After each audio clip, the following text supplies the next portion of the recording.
Morning बच्चों, आज हम कक्षा 8वीं विषय विज्ञान में हम लोग अध्याय 13 पढ़ रहे थे, है ना। हम लोग यहाँ पे आए थे कंपोस्ट कैसे तैयार करें। ठीक है, तो देखते हैं कि अपने शाला परिसर अथवा किसी भी खुली जगह में क्या करें हम, किसी ऐसे स्थल का हम चयन कीजिए जहाँ क्या है, आने जाने अथवा किसी अन्य कार्य में कोई असुविधा ना हो। ठीक है, ऐसे स्थान पर 1 मीटर लंबा गुणित 1 मीटर चौड़ा गुणित 1 मीटर गहरा गड्ढा शाला में गठित पर्यावरण टोली, मतलब 1 मीटर गहरा, 1 मीटर लंबा, 1 मीटर चौड़ा होना चाहिए। ठीक है ना। और पर्यावरण टोली अथवा अन्य सहपाठियों की मदद से तैयार करें। आसपास के कचरे, कागज के टुकड़े, पेड़ पौधों की टहनियाँ, पत्तियाँ, फलों के छिलके, पशुओं के गोबर जैसे व्यर्थ पदार्थों से गड्ढे को क्या करें हम 30 सेंटीमीटर ऊंचाई तक हम क्या कर दें, उसको भर दें। ठीक है, फलों के छिलके आते हैं, संतरे के छिलके, केले के छिलके, है ना, पशुओं के गोबर। ठीक है, सबको क्या करें उस गड्ढे में हम लोग भर दें और इसके बाद इसमें गोबर, मिट्टी एवं पानी का घोल अच्छी तरह छिड़क देते हैं। इसके ऊपर फिर इसी प्रकार से कूड़े करकट के मिश्रण की परत फैलाकर गोबर मिट्टी के घोल से तर करें, है ना। और यही क्रम तब तक दोहराएं, है ना। यह क्रम मतलब तब तक करते रहें जब तक कि क्या है, गड्ढा जमीन की सतह से 50-60 सेंटीमीटर की ऊंचाई तक न भर जाए। गड्ढे को हमको भरना है ना। और इस ढेर को गीली मिट्टी से ढककर गोबर से लीप दे और इसे ऐसे ही छोड़ दे। 3-4 महीने बाद आप पाएंगे गड्ढा चिपक जाता है और इसके अंदर के सभी पदार्थ काले भुरभुरे और पदार्थ में बदल जाते हैं। यही कंपोस्ट है, इसी को क्या कहते हैं, कंपोस्ट खाद। ठीक है, और इसका प्रयोग आप अपनी बागवानी में खाद के रूप में कर सकते हैं तथा आप अपनी शाला को स्वच्छ रख सकते हैं। ठीक है, कंपोस्ट खाद कैसे बनाया जाता है इसमें विधि बताया गया है। ठीक है, अब देखेंगे केचुआ खाद, वर्म कॉस्टिंग। तो जैव अपशिष्टों को शीघ्रता से अपघटित करने के लिए केचुए जानते हो ना, जिसको हम लोग छत्तीसगढ़ी में गेंगरुआ बोलते हैं, है ना। तो वही है, केचुए का उपयोग किया जाता है। केचुआ क्या करता है, मिट्टी को पलटने का कार्य करता है ना। केचुआ मिट्टी में से सड़े गले अपशिष्टों को खाते हैं और मल के द्वारा इन्हें जैविक खाद के रूप में निकालते हैं। इन्हें केचुआ खाद अथवा वर्म कॉस्टिंग कहते हैं। इसमें नाइट्रोजन, फास्फोरस तथा पोटेशियम आदि पोषक तत्व प्रचुर मात्रा में होते हैं।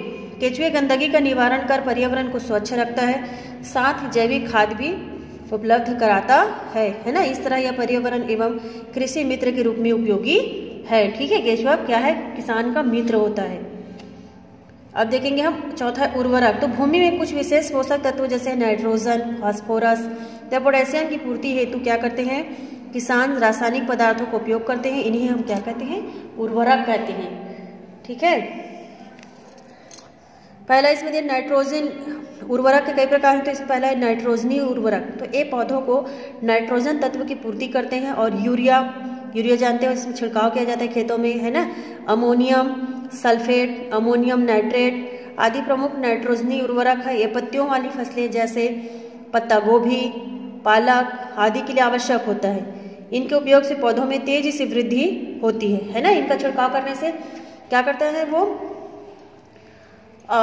सब्जी जो है वो जल्दी से बढ़ते हैं। ठीक है, दूसरा इसमें दिए फॉस्फेटी उर्वरक। तो इसमें क्या है, पौधों को फॉस्फोरस तत्व की पूर्ति होती है।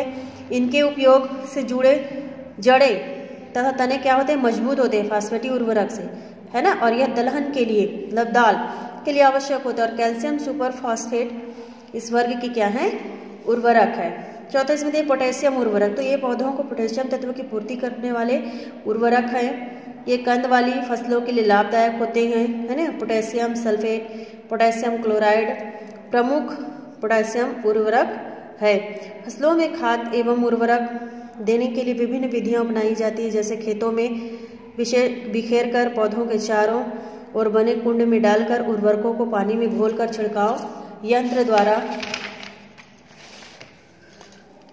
छिड़काव कर अथवा सिंचाई के लिए बनाई गई नालियों के मुहाने पर उर्वरकों को रख दिया जाता है, जिससे क्या होता है, प्रवाहित जल में घुलकर पौधों तक पहुंच जाते हैं। यहाँ पे दिखा देखो उर्वरकों का छिड़काव कैसे कर रहे हैं पौधों के ऊपर से, है ना। उससे अंदर जड़ें में भी पहुंचती है ना। उर्वरकों के समुचित प्रयोग से पैदावार में बढ़ोतरी तो होती है, किंतु इसके अत्यधिक प्रयोग से रसायन सिंचाई वर्षा के जल द्वारा बहकर नदियों तालाबों के जल में मिलकर उन्हें क्या करते हैं, प्रदूषित। बहुत ज़्यादा छिड़काव करने से क्या होता है, बहुत प्रदूषित होते हैं और पारिस्थितिक संतुलन को क्या कर देते हैं, बिगाड़ते हैं, है ना। अब हम यहाँ पे अवलोकन देखेंगे कि अपने आसपास के उन तालाबों अथवा पोखरों का अवलोकन करें जहाँ मछली पालन किया जा रहा हो। आप लोग गांव में अक्सर देखे होंगे कि गांव में लोग क्या करते हैं, तालाबों में मछली पालन का उपयोग करते हैं। गड्ढे रहते हैं, जिससे पानी भर रहते हैं, उसमें क्या करते हैं, मछली पालन करते हैं, है ना। और मछलियों को चारा उपलब्ध कराने के लिए तालाब के पानी में क्या डालते हैं, उर्वरक अथवा खाद डाली जाती हो, है ना। इनके प्रभाव से पानी में शैवाल यानी काई तथा अन्य जलीय पौधों की संख्या में बहुत अधिक वृद्धि हो जाती, बढ़ जाते हैं और तालाब का पूरा पानी हरा हरा दिखाई देने लगता है ना। कुछ समय बाद तालाब से दुर्गंध आने लगती है, बदबू। और अपने शिक्षक से चर्चा करें कि ऐसा क्यों होता है ना। तो शैवालों की बहुत अधिक वृद्धि के कारण होने वाले परिवर्तनों से पानी में घुली ऑक्सीजन की मात्रा कम हो जाती है, इससे क्या होता है, जल में रहने वाले अन्य जीवों की श्वसन के लिए पर्याप्त ऑक्सीजन नहीं मिल पाती है और फलस्वरूप उनकी मृत्यु हो जाती है। इस दशा को यूट्रोफिकेशन क्या कहते हैं, यूट्रोफिकेशन, सुपोषित कहते हैं, है ना।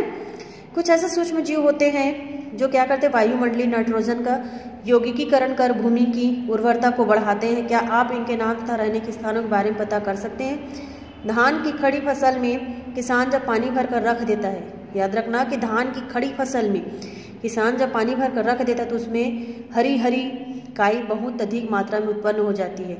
ये नीले हरे शैवाल हैं, ये भी वायुमंडलीय नाइट्रोजन का स्थिरीकरण कर भूमि में नाइट्रोजन की उपलब्धता बढ़ाते हैं, है ना। और किसान सूक्ष्म जीवाणुओं तथा नीले हरे शैवालों का प्रयोग जैव उर्वरक के रूप में फसलों की उपज बढ़ाने के लिए करते हैं, ठीक है। अब हम देखेंगे यहाँ पे फसल चक्र। तो एक ही फसल को क्या करते हैं, बार बार बोने से भूमि की उपजाऊ शक्ति कम हो जाती है ना। एक ही खेत में अगर हम बार बार कई फसल बोएंगे तो क्या होगा, वहाँ की भूमि की शक्ति जो है वो कमजोर होती जाएगी और भूमि के उपजाऊपन को बनाए रखने के लिए फसलों को अदल बदल कर बोया जाता है ना। प्रायः अनाज की फसलों के बाद दलहन की फसलें बोई जाती है, जिससे मिट्टी में नाइट्रोजन तत्व की उपलब्धता बनी रहती है। अंतर्वर्ती फसलें, एक ही समय में एक ही स्थान पर एक से अधिक फसलों का बोना मिश्रित फसल कहलाता है। जब विभिन्न फसलों को अलग अलग कतारों में एक के बाद एक बोते जाए तो इसे अंतर्वर्ती फसल कहते हैं। उदाहरण के लिए गेहूँ, चना, सरसों, ठीक है। यहाँ पे दूसरे दिन मूंगफली और सूरजमुखी।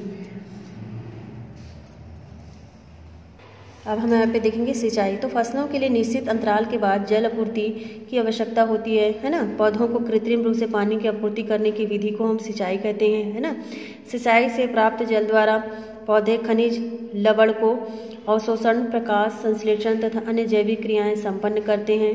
और खेतों की सिंचाई की मात्रा मिट्टी के प्रकार तथा उगाई गई फसलों के लिए पानी की आवश्यकता पर क्या करती है, निर्भर होती है ना।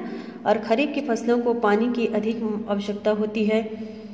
आपने देखा होगा कि धान के खेतों में रुपाई के पश्चात फसल पकने तक लगभग पूरे समय पानी भरा रहता है, और जबकि रबी फसलों को पानी की लगातार एवं ज़्यादा मात्रा में आवश्यकता नहीं होती है।